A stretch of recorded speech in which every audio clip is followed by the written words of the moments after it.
Hello friends, मैं मनीष आपके अपने यूट्यूब चैनल मैथ का डर खाते पर आपका स्वागत करता हूं। आज के सेशन में हम डिस्कस करने वाले हैं परसेंटेज को। कल के सेशन में हमने परसेंटेज के टाइप 1 को डिस्कस किया था, आज टाइप 2 को डिस्कस करेंगे। अगर आप आज के सेशन में नए हैं तो डिस्क्रिप्शन में सेशन 1 को आप पहले ज्वाइन कर लेंगे। जब उस सेशन को आप पूरा देख लेंगे तो आपको आज का सेशन बहुत ईजी लगेगा।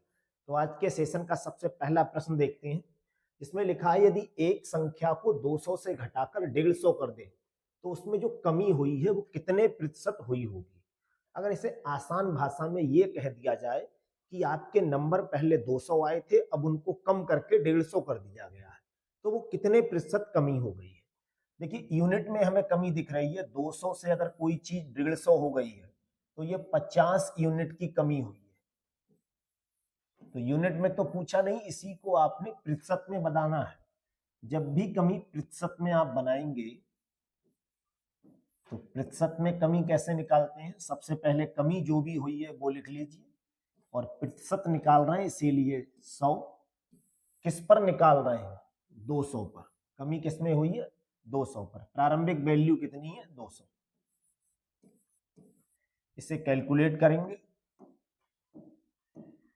एक जीरो से ये कटेगा, दूसरे जीरो से ये कटेगा और इस 2 से अगर 50 को काटेंगे तो ये 25 पर कटेगा।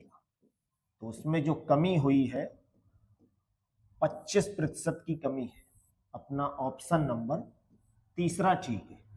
जबकि जो यूनिट में कमी हुई थी वो 50 की हुई है। 200 से अगर कोई चीज 150 हो जाए, या ये कह लीजिए आपके पास पहले 200 रुपए थे, अब वो 150 रुपए रह गए, तो ये कम हो गए पहले से। कितने कम हो गए, तो यूनिट में तो आप 50 बताएंगे, लेकिन इसे अगर परसेंटेज में बदलेंगे तो ये 25% आएगा निकल। क्वेश्चन 2 को देखते हैं, जिसमें लिखा है यदि किसी धनराशि में 15% घटाने के बाद जो शेष रुपए बचते हैं उसमें से फिर से 25% घटाने पर 4335 रुपए बचते हैं, तो वास्तविक राशि कितनी थी। इसमें हमें क्या करना है, 2 बार क्वेश्चन में बोल रखा है।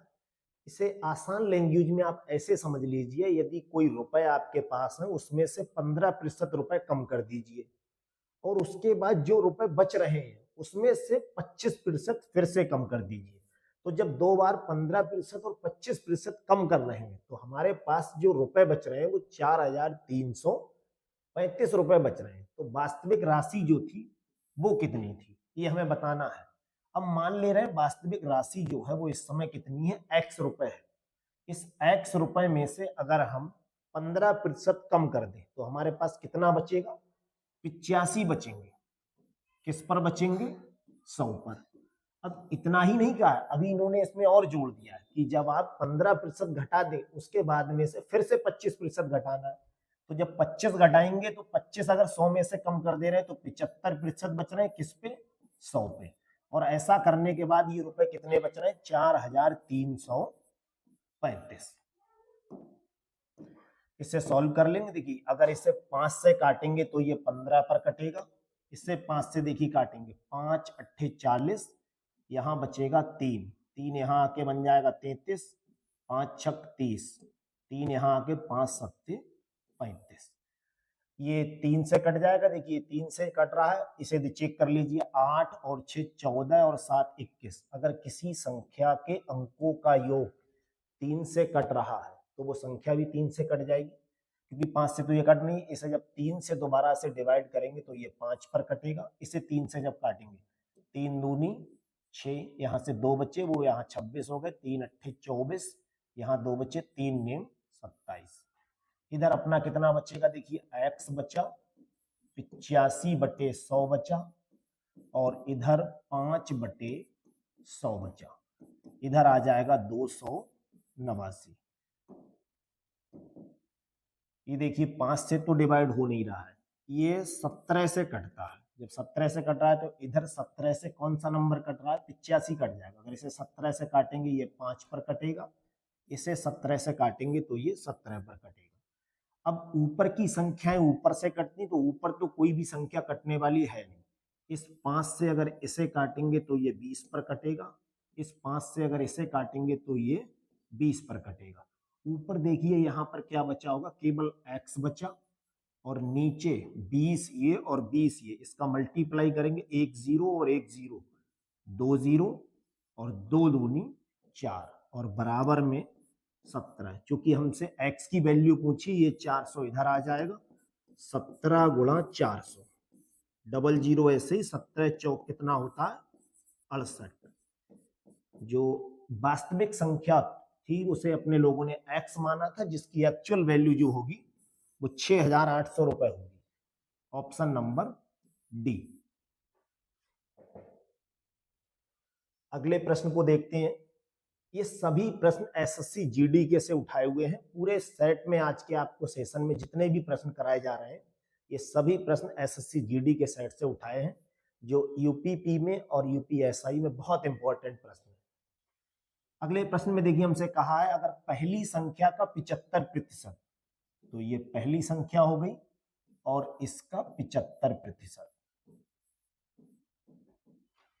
और दूसरी संख्या का 60%, तो ये दूसरी संख्या हो गई और इसका हो गया 60%।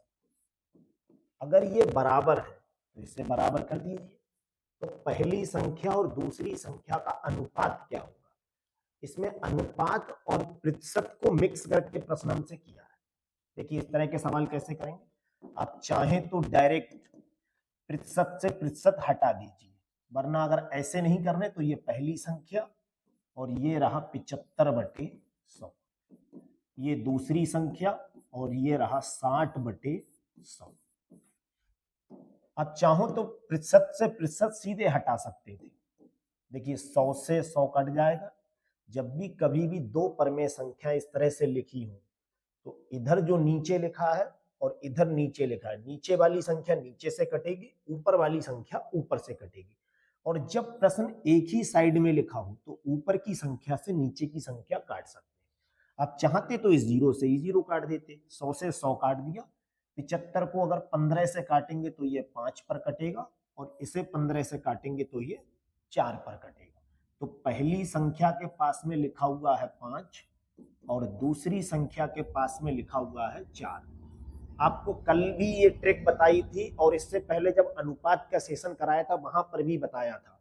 जो पहली संख्या के पास में लिखा हुआ है, जब इसे अनुपात में बदलेंगे, पहली संख्या अनुपात दूसरी संख्या, तो जो पहले के पास में है वो दूसरे को रिप्रेजेंट करेगा और जो दूसरे के पास में है वो पहले को रिप्रेजेंट करेगा।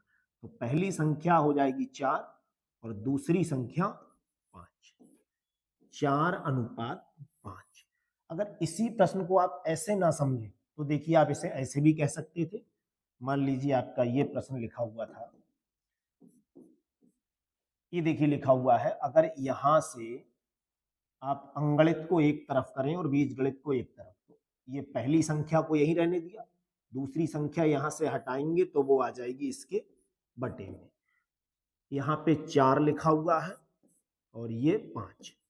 कभी भी बटे के सवाल को अगर अनुपात में लिखना है तो उसे 4:5 लिख सकते हैं, वरना आप सीधे तौर पर ये याद रखिए, कहीं पर भी इसके अलावा लीजिए एक एक्स्ट्रा क्वेश्चन, ये समझिए 7x बराबर 5y लिखा है। अगर आपसे पूछा जाए x और y में अनुपात बताओ, तो जब भी ऐसे प्रश्न में अनुपात बताएंगे, जो x के पास लिखा है ये वैल्यू ये y को रिप्रेजेंट करेगी, और जो y के पास में लिखा है ये x को रिप्रेजेंट करेगी। तो इसे अनुपात में जब बदलेंगे तो x/y बराबर, ये x की वैल्यू ये मानी जाएगी 7:5। आप चाहें तो इसे भिन्न में बदलकर भी हल कर सकते हैं। अपना आंसर आएगा 4:5। तीसरा ऑप्शन ठीक है। अगले प्रश्न को देखते हैं। ये सबसे अच्छा प्रश्न है। एक कॉलेज में 3600 छात्र हैं, जिसमें ये थोड़ा टाइपिंग गलत हो गया, 82% फुटबॉल, 7% कबड्डी और 4% शतरंज के खिलाड़ी हैं, और जो बचे हुए हैं वो सब किसके हो गए? क्रिकेट के खिलाड़ी। तो हमें ये बताना है क्रिकेट के खिलाड़ी यूनिट में कितने होंगे। अब देखिए इस प्रश्न को आप दो तरह से लगा सकते हैं। आप अलग अलग परसेंटेज निकाल कर अगर यूनिट में बदले वो भी तरीका ठीक है, और चाहो तो आप एक ही बार परसेंटेज का नियम लगा के बदले वो भी ठीक है। अब देखिए यहाँ ये मान ले रहे हैं फुटबॉल के खिलाड़ी हो गए, ये कबड्डी के मान ले रहे हैं, और ये शतरंज के हो गए। तो फुटबॉल के हो गए 82%, कबड्डी के हो गए 7% और शतरंज के हो गए 4%। तो क्रिकेट के खिलाड़ी जो बचे हुए हैं वो कहा है शेष खिलाड़ी जो रह गए हैं वो क्रिकेट के हैं। इसी प्रश्न में अगर ये पूछा जाता कि सिर्फ कबड्डी के खिलाड़ी बताओ कितने हैं, तो अपने लोग 3600 का सीधे 7% निकालते। इसी में पूछा जाता केवल शतरंज के खिलाड़ी कितने हैं, तो 4% निकालते। इसी में पूछा जाता फुटबॉल के खिलाड़ी कितने हैं, तो 82% निकालते। लेकिन इन सबसे प्रश्न को अलग हटके पूछा है। तो ये जो 3 खेल हैं इनके खिलाड़ी कितने हैं, देखिए 82% और 7 ये हो गए 89 और 4 93% खिलाड़ी जो हैं वो इन तीनों खेलों में है। तो क्रिकेट के खिलाड़ी कितने बचे होंगे, इन तीनों का जो योग आएगा वो 93%, जबकि पूरे कॉलेज के जो छात्र होंगे वो 100% होंगे। तो 93% तो इन 3 खेलों में हो गए, क्योंकि 93% तो हो गए इन तीनों के खिलाड़ी। तो क्रिकेट के खिलाड़ी केवल कितने होंगे, अपने लोगों को क्रिकेट के खिलाड़ी सिर्फ बताने हैं। तो क्रिकेट के खिलाड़ी जो होंगे वो 100% में से 93% कम कर देंगे, तो ये आ गए 7%। तो हमें सिर्फ 7% नहीं बताना था, ये क्रिकेट के खिलाड़ियों की कितनी संख्या थी यूनिट में बनानी है। अगर परसेंटेज में पूछा जाता तो फिर ये आंसर। अब इसे यूनिट में देखिए कैसे चेंज करेंगे। 3600 का 7% निकालना है, तो एक जीरो से ये कटेगा, दूसरे जीरो से ये कटेगा, 36 और 7 का मल्टीप्लाई, 7 छंग 42, 4 हासिल, 7 तियां 21 और 4 25। 252 खिलाड़ी जो होंगे वो यूनिट में होंगे। और अगर इसे परसेंटेज में बोले तो 7% खिलाड़ी ऐसे हैं जो क्रिकेट खेलते हैं। यूनिट में पूछा था इसीलिए 7% हमें 3600 का निकालना पड़ा। क्वेश्चन 5 देखते हैं, देखिए जिसमें कहा है एक गांव में पुरुष, महिलाएं और बच्चे 11:9:5 के अनुपात में है। यदि 80% पुरुष साक्षर है, साक्षर का मतलब होता है पढ़े लिखे लोग जो होते हैं उसे साक्षर कहा जाता है। 30% महिलाएं जो है वो निरक्षर, निरक्षर का मतलब होता है जो अनपढ़ है, जिसे अंगूठा छाप बोलते हैं, वो अनपढ़ लोग होते हैं, उसे निरक्षर दूसरी भाषा में बोला जाता है। 90% बच्चे साक्षर हों तो गांव की निरक्षरता का प्रतिशत क्या है, हमें ये बताना है। देखिए इस प्रश्न सबसे पहले देखिए हमें क्या करना है, ये हो गए पुरुष, ये हो गई महिलाएं और ये हो गए बच्चे। तो पुरुष कितने हैं, मान ले रहे हैं 11, महिलाएं कितनी है 9 और बच्चे कितने हैं 5। अब देखिए 80% पुरुष कैसे हैं, साक्षर है, जबकि हमसे पूछा क्या है, निरक्षरता का प्रतिशत पूछा। तो जब निरक्षरता का प्रतिशत हमसे पूछा है तो हम निरक्षरता की ही बात करें। अगर किसी गांव में 80% पुरुष पढ़े लिखे हैं तो अनपढ़ कितने होंगे, सीधी सी बात है 20% होंगे। तो जो अपने लोगों से पूछा है अगर निरक्षर की परसेंटेज यहां से निकालें, वो कैसे निकालेंगे, देखिए जो पुरुष है वो 80% तो साक्षर है, तो 20% यहाँ पे हमें निरक्षर अनपढ़ जिसे बोलेंगे। महिलाएं हमारी कितनी है, महिलाएं जो है वो 30% निरक्षर है, तो ये तो सीधे सीधे निरक्षर दे ही रखा था, वहां उल्टा दे रखा था, तो ये 30% हो गई। बच्चे कितने हैं, वो 90% बच्चे साक्षर है, यानी 90% बच्चे पढ़े लिखे हैं। तो कोई भी चीज जो होती है, जैसे एक गांव में, आपके गांव में 10,000 लोग हैं, तो ये 10,000 100% के बराबर है। आपके गांव में मान लीजिए 5,000 बच्चे हैं, तो वो 5,000 किसके बराबर है, 100% के बराबर है। अब कहा जाए कि 90% बच्चे जो हैं वो साक्षर हैं, तो 10% जो है वो साक्षर नहीं है। तो यहाँ 90% बच्चे पढ़े लिखे हैं, तो निरक्षर कितने बच्चे होंगे, ये बच्चे होंगे 10%। अब क्या करना है, देखिए हमें 11 लोग कुल थे, उनमें से 20% लोग अनपढ़ थे, तो ये यूनिट में बदलना है हमारे लिए। यूनिट में कैसे निकालेंगे, देखिए 11 का 20% कितना हो जाएगा, एक जीरो से देखिए ये कट जाएगा, 11 दूनी 22 और 22 को जब हम 10 से डिवाइड करेंगे तो ये आ जाएगा 2.2। फिर देखिए इसे देखिए 9 का अगर हम 30% निकालेंगे तो 9 गुणा 30/100। एक जीरो से ये कट जाएगा, 9 तियां कितना होता है 27, और 27 को अगर हम 10 से भाग करेंगे तो ये आ जाएगा 2.7। 5 का अगर हम 10% निकालेंगे तो देखिए ये 5 हो गया, और इसका 10% जब निकालेंगे तो इससे देखिए ये कट गया। 5 से अगर आप इसे डिवाइड करें तो डिवाइड कर दीजिए, वरना 5 को 10 से भाग करेंगे तो ये 0.5 आ जाएगा। अब जो निरक्षर लोग हैं वो 2.2 यूनिट यहाँ है, 2.7 यूनिट यहाँ है, और 0.5 यूनिट यहाँ है। तो कुल कितने हो गए निरक्षर? कुल निरक्षर लोग जो हैं वो कितने हो जाएंगे? देखिए 2.2 ये रहे, 2.7 ये रहे, और 0.5 ये रहे। इन तीनों को जोड़ना है, तो जोड़ेंगे कैसे? देखिए 2.2 प्लस 2.7 प्लस 0.5। जब इसे जोड़ेंगे, आप मान लीजिए ये सवाल डेसिमल का नहीं है, सिंपल संख्याओं का जोड़ है, तो इसे 22 मान लीजिए, इसे 27 मान लीजिए, इसे 0.5 मान लीजिए। अब आप इसे जोड़ लीजिए, 5 और 7 12 और 2 ये हो गया 14। एक हासिल बचा, एक ये, और 0 जब उसमें जोड़ेंगे तो एक ही रहेगा, और 2 ये और 2 ये, 4 और 1 5, ये आ जाएगा 5.4। अब हमें इसी की परसेंटेज बतानी है, लेकिन ये परसेंटेज निकालने के लिए मान लीजिए एक गांव में कुल आदमी फिर कितने होंगे उसकी जरूरत पड़ेगी।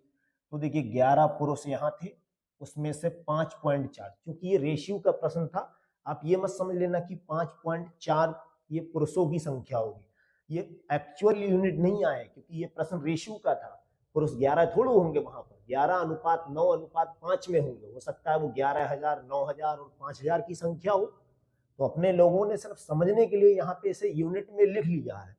तो जो कुल आबादी होगी वो 11 ये रहे, 9 ये और 5 ये, कितनी हो जाएगी? 25। तो हमें इसी का परसेंटेज बताना है, 5.4। इसे आसान भाषा में आप समझ लीजिए, 11 प्लस 9 प्लस 25, 25 लोग पूरे गांव में हैं, जिसमें से 5.4 अनपढ़ है या निरक्षर है। तो इसी की तो परसेंटेज पूछी है। जब इसे आप प्रतिशत में बदलेंगे, देखिए तो कैसे बदलेंगे, 5.4 गुणा 100, और बटे में कितना आएगा, 11 और 9 20 और 5 25। 25 से देखिए इसे डिवाइड करेंगे तो ये आ जाएगा 4 पर, 25 चौक 100। 5.4 और 4 का मल्टीप्लाई जब करेंगे तो ये आएगा 4 चौक 16, 4 पंजे 20 और 1 21। एक के बाद यहाँ दशमलव है तो एक के बाद यहाँ लगा दीजिए। 21.6% अपना क्या आ जाएगा, निरक्षरता की दर। अगर यहीं पे ये पूछा जाता साक्षरता की दर बताओ कितने प्रतिशत लोग पढ़े लिखे हैं, तो अगर 21.6% लोग निरक्षर हैं तो इसी को अगर 100 में से घटा दें, क्योंकि 100% कुल आबादी है। अगर आपसे ये कहा जाए कि एक परीक्षा हुई है उसमें 40% लोग फेल हुए, तो अपने आप समझ लीजिए पास कितने हुए, 60%। एक गांव में अगर 80% लोग पढ़े लिखे हैं तो 20% लोग कैसे अनपढ़।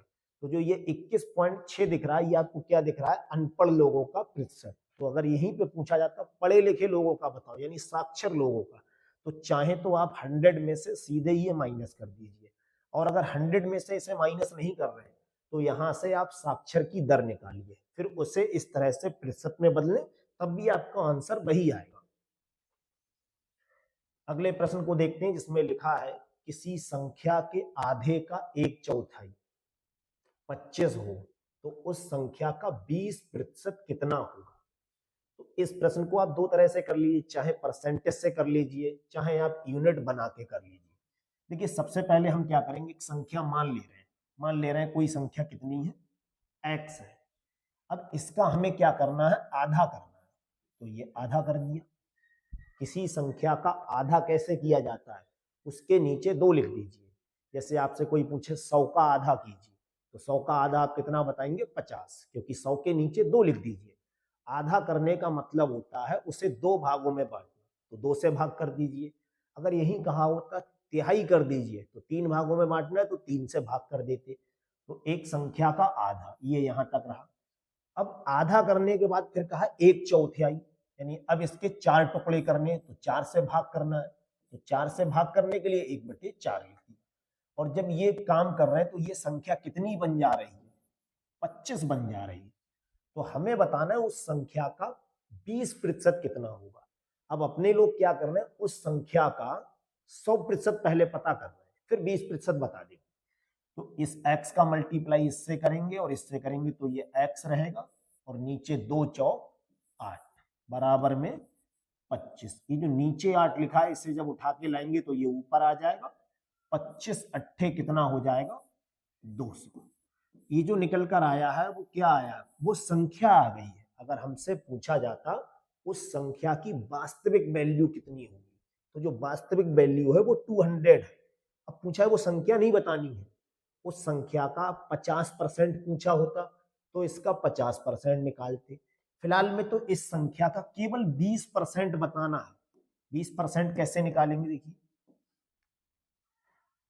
x का 20% या जो संख्या थी उसका 20%, तो x को हमने फाइंड आउट कर लिया है कि ये 200 था। अब इस 200 का 20% कैसे निकालेंगे? 200 गुणा 20/100। एक जीरो से ये कट गया, दूसरे जीरो से ये कट गया, 20 और 2 का मल्टीप्लाई 40। ऑप्शन नंबर पहला ठीक है।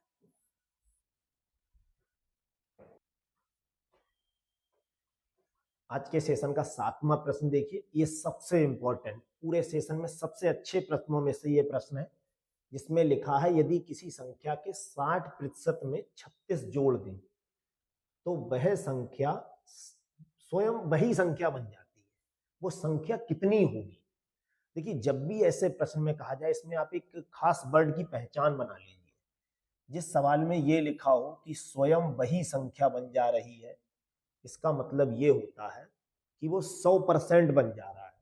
यानी वो कोई चीज 60% हमारे पास थी और उसमें अगर हम 36 को जोड़ रहे हैं तो वो पूरी संख्या बन गई है, 100% बन गई है। ये आप कॉमन वर्ड है, इसे याद कर लीजिए अच्छे से। देखिए, एक संख्या है, वो कितनी है? 60% अभी हमें मालूम है, और उसमें अगर हम 36 जोड़ दें तो वो क्या बन गया है? इधर पूरी संख्या बन गई है। तो वही संख्या का मतलब है वो 100% बन गया। वही संख्या का क्या मतलब है? 100% बन गया है। इस वर्ड को आप बहुत अच्छे से याद कर लीजिए। अगर यहां लिखा होता 60% में 36 घटा रहे हैं, तो हो सकता है वो कह दे कि उस संख्या का 20% बन जा रहा है, तो यहाँ पे हम संख्या का 20% ले लेते। लेकिन यहाँ कहा है 60% में 36 जोड़े तो वो संख्या बन गई, तो वो संख्या का मतलब है 100% बन जा रहा है। बस इस वर्ड को आप अच्छे से याद कर लीजिए। तो 60% से अगर 100% कोई चीज बनी है तो वो कब बनी है? हमारे हिसाब से तो वो तब बनी है जब उसमें 36 यूनिट जोड़े गए थे। और परसेंटेज के हिसाब से अगर इसे देखें तो वो तब बन रही जब 60 से हम 40% आगे आ रहे हैं। तो एक तरह से हम ये कह सकते हैं कि हमारे हिसाब से तो यहाँ जो वृद्धि हो रही है वो 60% से 100% होने में 40% की हो रही है। और यूनिट के हिसाब से ये कब हुई थी? जब इसमें 36 जोड़ा है। तो 40% की जो वैल्यू होगी वो 36 के बराबर होगी।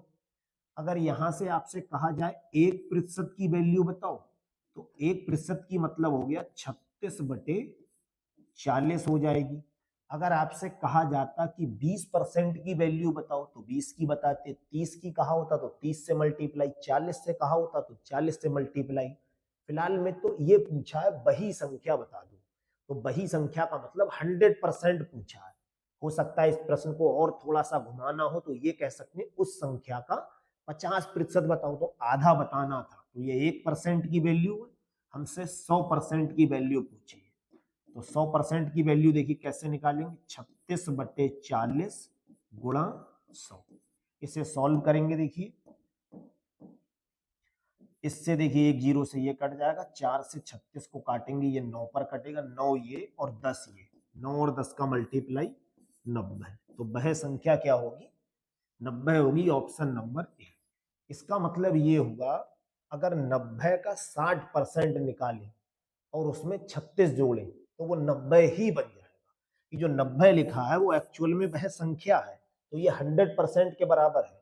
हमें क्या करना है, अगर इस प्रश्न को वेरीफाई आप करना चाह रहे हैं तो 90 का 60% निकालिए, कितना आएगा, 54 आएगा, और उसमें 36 जोड़ेंगे तो वापस वही संख्या बन जाएगी।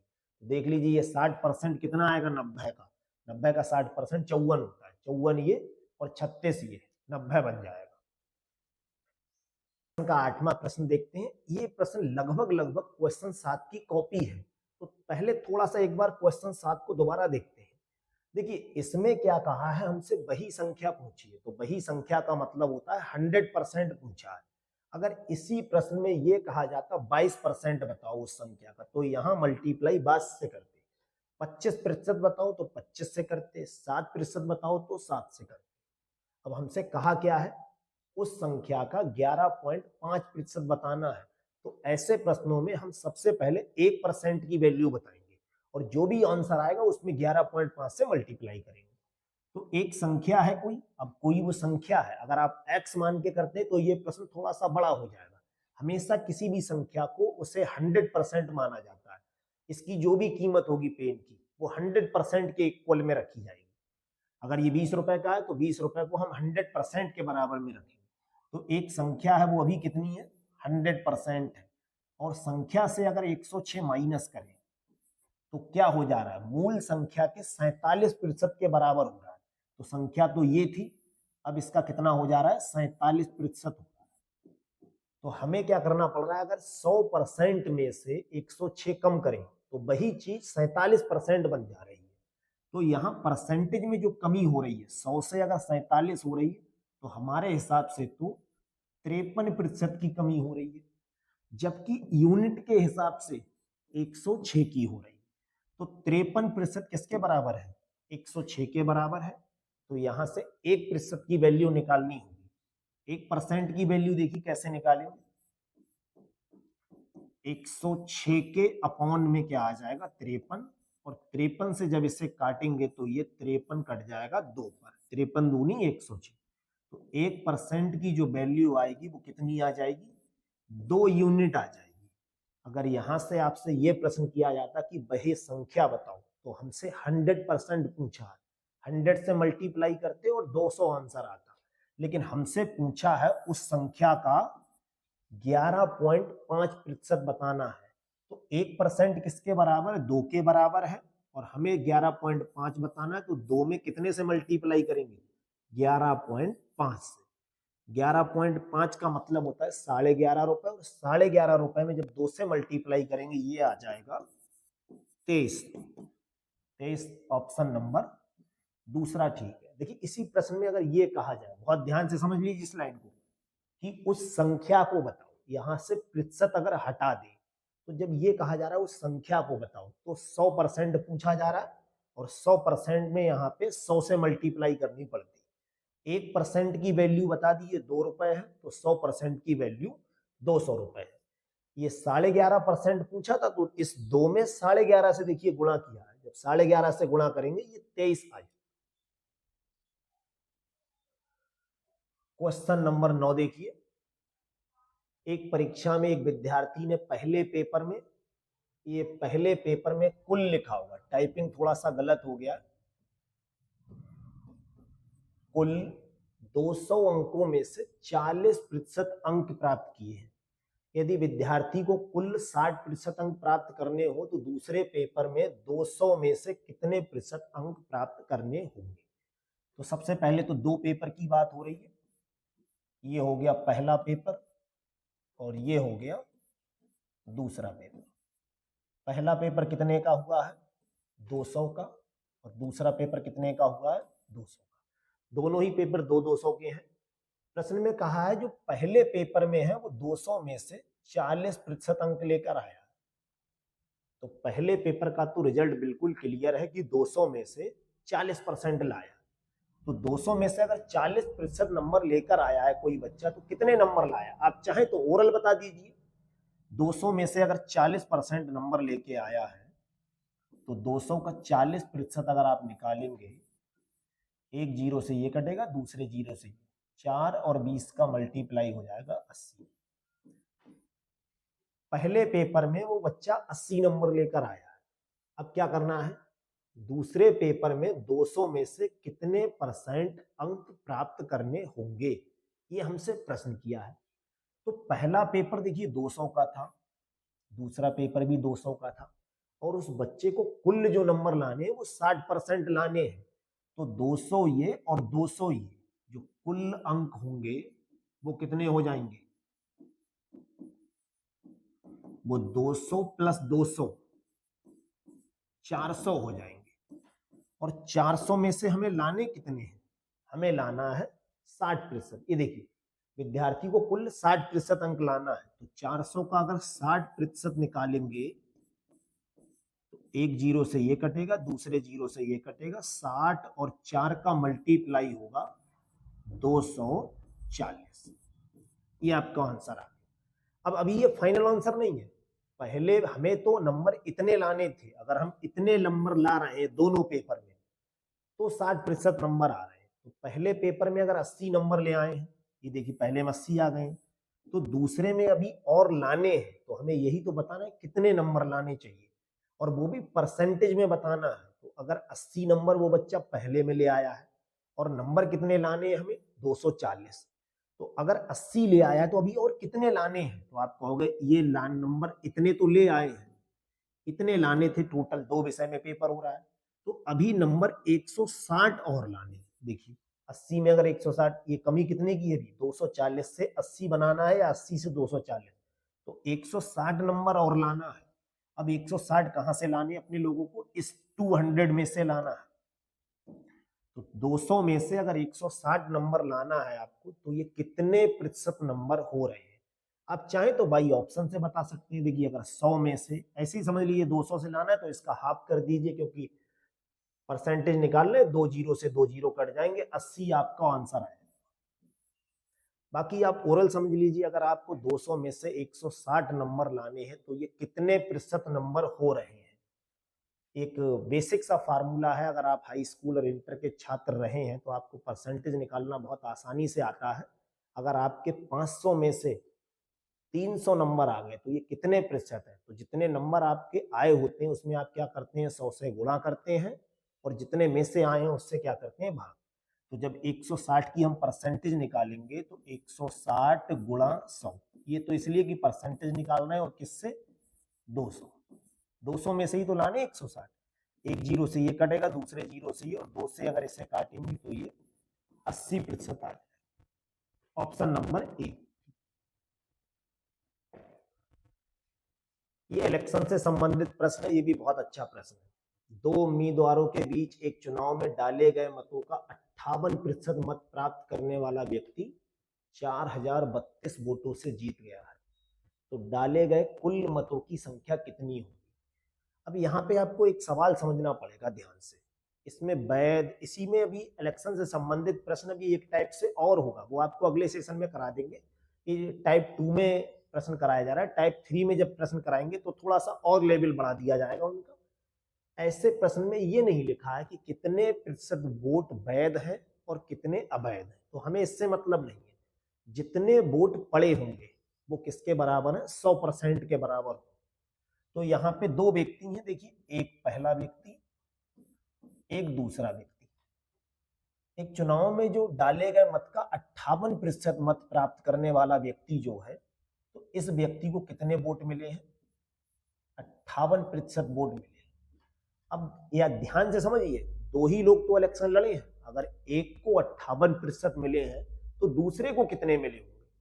आसान भाषा में ये समझ लीजिए, जैसे आपके एक पेपर दिया उसमें 60% नंबर आ गए, तो अभी नंबर कितने नहीं आए, तो 60 में से 100 में से 60 कम कर दिए, 40% नंबर नहीं आए। एक क्लास में मान लीजिए 100% बच्चे हैं, अगर 30% बच्चे नहीं आए तो कितने आए, 70% आए। अगर 58% पहले व्यक्ति को मिले तो दूसरे को कितने मिले होंगे, 100 में से 58 जब कम करेंगे तो ये बन जाएगा 42%।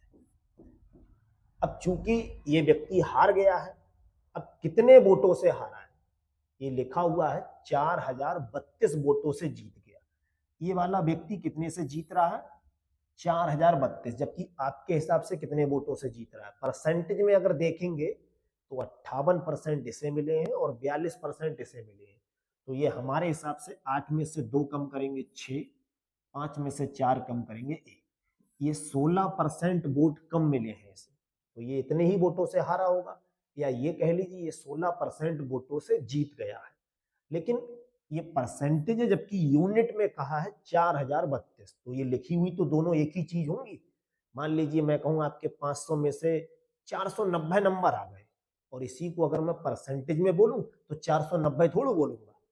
आपके 500 में से अगर 300 नंबर आए तो 60% हुआ, तो जब मैं बोलूंगा तो मैं ये कहूंगा 60% नंबर आए, आप कहेंगे 300 आए, तो दोनों लोग बोल एक ही चीज रहे हैं, बस एक यूनिट में बोल रहे हैं और एक परसेंटेज में।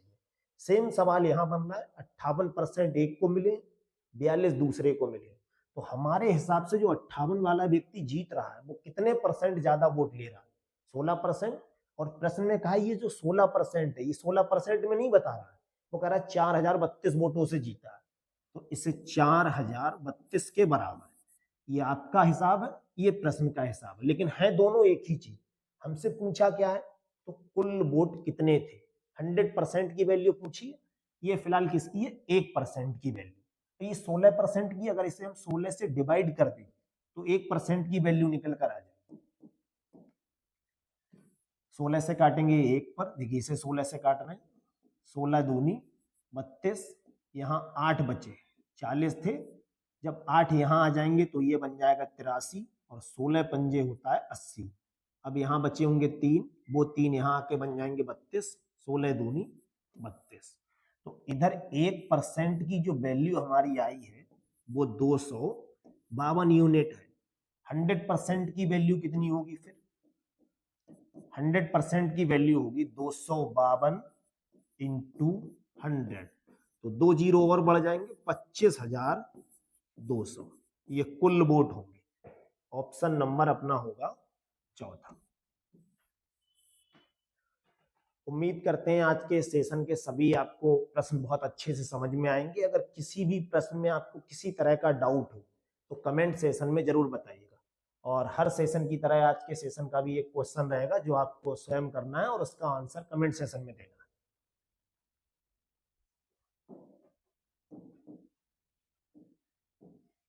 देखिए प्रश्न आपका ये है जो आपको खुद स्वयं करना है, और इसका आंसर जो भी आएगा वो आप कमेंट सेशन में जरूर बताएंगे। प्रश्न आपका ये है, एक संख्या है x जो आपको फाइंड करनी है, इसका 10% और उसका 25% का मान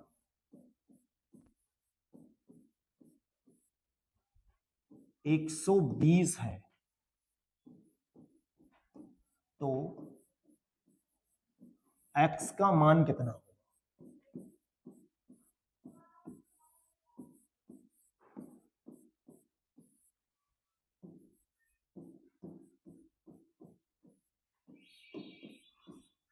इसका जो भी आपका आंसर है उसे आप कमेंट बॉक्स में जरूर बताइएगा। Thank you.